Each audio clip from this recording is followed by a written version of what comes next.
Accounting for share capital, ये chapter का नाम है, जिसके मल्टीपल चॉइस क्वेश्चन हम लोग अभी डिस्कस करेंगे। देखते हैं कैसे कैसे क्वेश्चन आए थे। पहला क्वेश्चन है, who are the owners of the company. Company के ओनर्स किसे कहते हैं, कंपनी के जो ओनर्स होते हैं वो कौन होते हैं। ऑप्शंस हैं शेयर होल्डर्स, डायरेक्टर्स, प्रोमोटर्स या क्रेडिटर्स। इसका आंसर होगा share holders. Share holders are the real owners of the company. Share holder ही एक कंपनी के मालिक होते हैं, ओनर होते हैं। क्वेश्चन नंबर 2 है, the company in which at least 51% of share are owned by the central government और स्टेट गवर्नमेंट इज कॉल्ड। वो कंपनी को हम लोग किसे क्या कहेंगे, उस कंपनी को हम किस नाम से पुकारेंगे जिस कंपनी में 51% शेयर या तो स्टेट गवर्नमेंट का है या फिर सेंट्रल गवर्नमेंट का है। ऑप्शंस हैं private company, government company, public company या अनलिमिटेड कंपनी। ऐसे कंपनी को हम लोग गवर्नमेंट कंपनी कहेंगे। ऑप्शन नंबर बी जो है वो करेक्ट है। क्वेश्चन नंबर 3 है, the company which can invite the public to subscribe to its share capital is called. वह कंपनी जो पब्लिक को सब्सक्राइब करने के लिए इनवाइट करती है, शेयर कैपिटल में इन्वेस्ट करने के लिए इनवाइट करती है, ऐसी कंपनियों को हम क्या कहेंगे। ऑप्शन है private company, public company, government company या कंपनीज लिमिटेड बाय गारंटी। इसका आंसर होगा option number B, public company. Public company का नाम पब्लिक कंपनी इसलिए है क्योंकि कोई भी पब्लिक उस कंपनी के शेयर कैपिटल में इन्वेस्ट कर सकती है, और कंपनी भी पूरे पब्लिक एट लार्ज को सब्सक्राइब करने के लिए उस कंपनी का शेयर कैपिटल में इनवाइट करती है। क्वेश्चन नंबर 4 है, what should be the minimum number of members of a private company. एक प्राइवेट कंपनी में मिनिमम नंबर क्या होता है। नंबर जो है मिनिमम नंबर ऑफ मेंबर्स एक प्राइवेट कंपनी में कितनी होती है। ऑप्शन है 2, 4, 7 या 10। इसका आंसर होगा 2। ऑप्शन नंबर ए करेक्ट है। नेक्स्ट क्वेश्चन है question number 5, what should be the minimum number of members of a public company. एक पब्लिक कंपनी में मेंबर्स की मिनिमम नंबर क्या होती है। ऑप्शन है 6, 7, 10 या 50। इसका आंसर होगा option number B 7।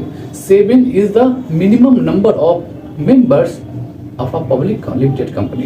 Next question है question number 6, what is the most important document of a company. एक कंपनी का सबसे इंपॉर्टेंट डॉक्यूमेंट क्या होता है। ऑप्शन है prospectus, articles of association, memorandum of association या फिर रजिस्ट्रार ऑफ मेंबर्स। जो मेंबर के रजिस्टर है वो। इसका आंसर होगा option number C, memorandum of association. एक कंपनी का सबसे इंपॉर्टेंट कोई डॉक्यूमेंट होता है वो है मेमोरेंडम ऑफ एसोसिएशन, इसके बाद आर्टिकल ऑफ एसोसिएशन, लेकिन सबसे इंपॉर्टेंट पूछा है तो वो है memorandum of association, MOA। Question number 7, what is the amount of minimum subscription of a company. एक कंपनी का मिनिमम सब्सक्रिप्शन का अमाउंट कितना होता है, क्या होता है। ऑप्शन है 25% of issued amount, issue amount का 25%, 50% of issued amount, 75% of issued amount या फिर 90% ऑफ इशूड अमाउंट। इसका आंसर होगा option number D, 90% of issued amount. Minimum subscription जो कंपनी का होता है वो होता है इशूड अमाउंट का 90%। क्वेश्चन नंबर 8 है, what should be the maximum number of members of a public company. एक पब्लिक कंपनी में मैक्सिमम नंबर मेंबर्स की कितनी होती है। एक पब्लिक कंपनी में जो मेंबर्स हैं उसकी मिनिमम संख्या कितनी होती है। ऑप्शन है 20, 40, 50 या 100। इसका आंसर होगा 50। नेक्स्ट क्वेश्चन है क्वेश्चन नंबर 9, शेयर होल्डर की संख्या अनलिमिटेड होती है। Question number 9, when share application money is received which account to be credited. जब शेयर एप्लीकेशन मनी रिसीव होता है तो हमें किस अकाउंट को क्रेडिट करना पड़ता है। याद रखिए, जब हमें एप्लीकेशन मनी रिसीव होता है तो उसका एंट्री होता है bank account debit to share application account, bank account debit to share application account. इसलिए शेयर एप्लीकेशन अकाउंट जो होगा वो करेक्ट आंसर होगा। ऑप्शन नंबर ए सही है, ऑप्शन नंबर ए सही है। Question number 10, when shares are allotted which account to be credited। जब शेयर को हम लोग अलॉट करते हैं तो किस अकाउंट को हम लोग क्रेडिट करते हैं। ऑप्शन है share application account, share automate account, share capital account या नन ऑफ दीज। इसका आंसर होगा शेयर कैपिटल अकाउंट। जब अलॉटमेंट करते हैं तो कैपिटल को हम लोग क्रिएट करते हैं, इक्विटी शेयर कैपिटल क्रिएट होता है। यदि एप्लीकेशन की बात करें तो इक्विटी से application account debit to equity share capital account. Question number 11, when the excess money received on application is to be adjusted against allotment, जब हम लोग एक्सेस मनी एप्लीकेशन मिलता है उसको अलॉटमेंट के साथ एडजस्ट करते हैं, then which account to be credited, तो हम लोग किस अकाउंट को क्रेडिट करते हैं?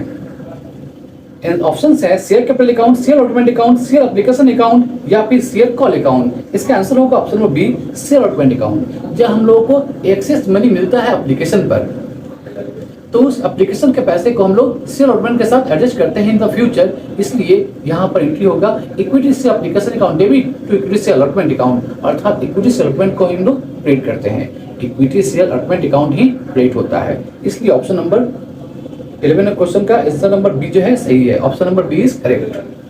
नेक्स्ट क्वेश्चन है question number 12, share holder receives, share holder को क्या मिलता है, उसका इंटरेस्ट क्या होता है, शेयर होल्डर को क्या मिलता है क्योंकि उसने अपने हार्ड अर्न मनी, एक शेयर होल्डर अपनी मेहनत की गाड़ी कमाई, शेयर होल्डर जो होता है वो अपनी मेहनत कमाई एक कंपनी के शेयर में इन्वेस्ट करता है, उसके बदले उसे क्या रिसीव होता है? इसका आंसर होगा डिविडेंड। डिविडेंड को हिंदी में हम लोग लाभांश कहते हैं, लाभांश आई मीन डिविडेंड रिसीव होता है। ऑप्शन क्या क्या है? Commission, fees, dividend, interest. इसका आंसर होगा option number C, dividend. Share holder receives dividend, share holder को डिविडेंड मिलता है, लाभांश हासिल होता है। क्वेश्चन नंबर 11 है share allotment account is, share allotment account की क्या नेचर है, क्या होता है, क्या इसका नेचर क्या है, प्रकृति क्या है? ऑप्शन है real account, personal account, nominal account या सस्पेंस अकाउंट। इसका आंसर होगा ये एक पर्सनल अकाउंट है, ऑप्शन नंबर 2 जो है बी नंबर वो सही है। Question number 14, application money on share of ₹100 should be at least, 100 रुपया यदि फेस वैल्यू है एक शेयर का तो उसका कितना एप्लीकेशन मनी होना ही चाहिए? ऑप्शन है 5 रुपीज, 10 रुपीज, 20 रुपीज या 25%। एप्लीकेशन मनी फेस वैल्यू का, यदि शेयर का दाम 100 रुपया है, फेस वैल्यू 100 रुपया है तो उसका 5% कितना हुआ? 5 रुपीज। तो 5 रुपीज एप्लीकेशन का अमाउंट होना ही चाहिए, 5% एप्लीकेशन का अमाउंट होना ही चाहिए, इसलिए यहाँ पर ₹5 करेक्ट है, सही है।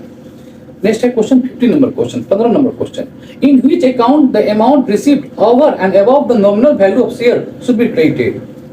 किस अमाउंट को, इन व्हिच अकाउंट, किस अकाउंट में वो अमाउंट जो हम लोग नॉमिनल वैल्यू ऑफ शेयर पर चार्ज करते हैं वो कहाँ जाता है, उसे हम लोग किस अकाउंट के साथ क्रेडिट करते हैं? ऑप्शन है share application account, share allotment account, share capital account या फिर शेयर प्रीमियम अकाउंट। इसका आंसर होगा option number D, share premium account. Extra 100 रुपये की जगह हम लोग यदि 15 रुपया और चार्ज कर रहे हैं तो जो एक्स्ट्रा 15 रुपया है वो हम लोग शेयर प्रीमियम अकाउंट में चार्ज करते हैं।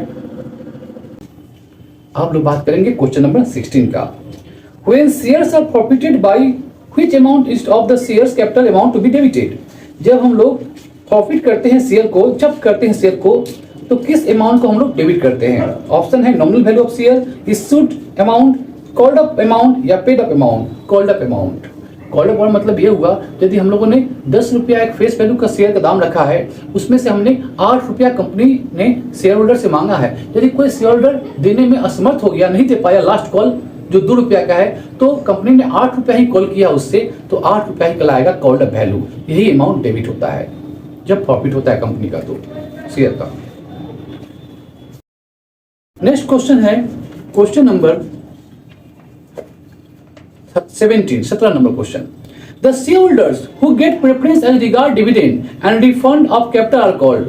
वह शेयर होल्डर जिसको पहले डिविडेंड दिया जाता है, प्रायोरिटी डिविडेंड देने का शेयर होल्डर दोनों होते हैं, इक्विटी शेयर होल्डर भी होते हैं। प्रायोरिटी जो है डिविडेंड का पहले किसको मिलता है? Preference holder. शेयर होल्डर को जो डिविडेंड मिलता है,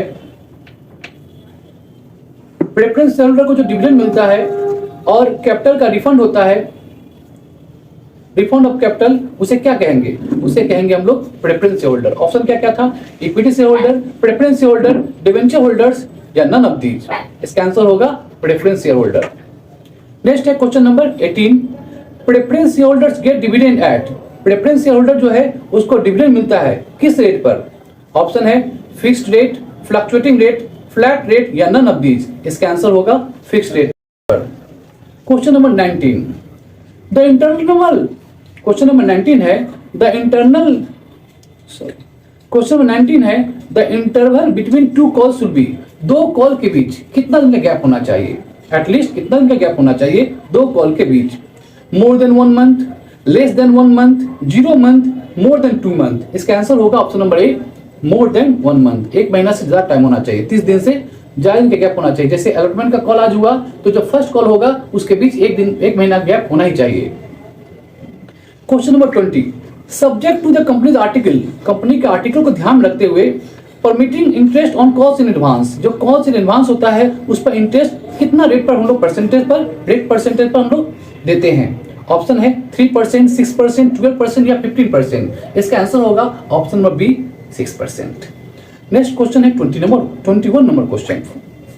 according table A of company act का जो टेबल ए है उसके अनुसार interest on calls in arrear is charge at the rate of, calls in arrear पर जो रेट ऑफ इंटरेस्ट होता है वो कितना चार्ज करते हैं company. I repeat, according table A of company act का जो टेबल ए है उसके अनुसार कॉल्स इन एरियर, यदि किसी कंपनी के किसी होल्डर ने पेमेंट नहीं किया है तो उसका जो ड्यू अमाउंट है वो कॉल्स इन एरियर में चला जाता है। तो कॉल्स इन एरियर पर किस रेट से हम लोग इंटरेस्ट चार्ज करते हैं। ऑप्शन है 3%, 6%, 9% या 10%। इसका आंसर होगा 6%। ऑप्शन नंबर बी सही है।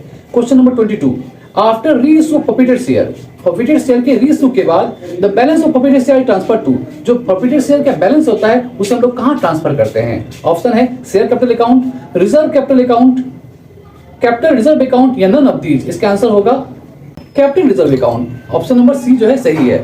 22 का question number option number C सही है, कैपिटल रिजर्व अकाउंट होगा।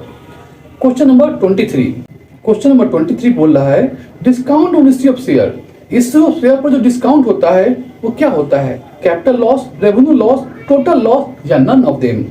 इसका आंसर हो कैपिटल लॉस। यदि हम लोगों ने शेयर का दाम है 100 रुपया, उसको 90 रुपीज में दे रहे हैं, 10 रुपीज है तो उसको हम लोग 2 रुपया 3 रुपया छोड़ करके डिस्काउंट में दे रहे हैं, तो वो जो डिस्काउंट होगा issue of share capital loss.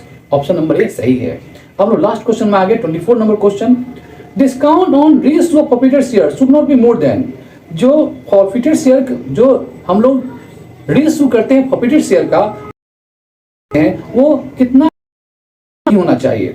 Option forfeited amount जो हम लोगों ने फॉरफिटेड शेयर पर हासिल कर लिया है 10% ऑफ रीइश्यूड कैपिटल का 10%, रीइश्यूड कैपिटल या 20% ऑफ रीइश्यूड कैपिटल का 20%। इसका आंसर होगा option number A, amount received on forfeited share. जो हमने अमाउंट हासिल किया है फॉरफिटेड शेयर पर उससे कम नहीं होना चाहिए discount on reissue of forfeited shares. तो आज हम लोगों ने क्वेश्चन डिस्कस किया 24 जो इश्यू ऑफ चैप्टर, आज हम लोगों ने डिस्कस किया 24 क्वेश्चन मल्टीपल चॉइस क्वेश्चन जो इश्यू ऑफ शेयर चैप्टर से रिलेटेड था, अर्थात accounting for share capital company account से लिया गया है।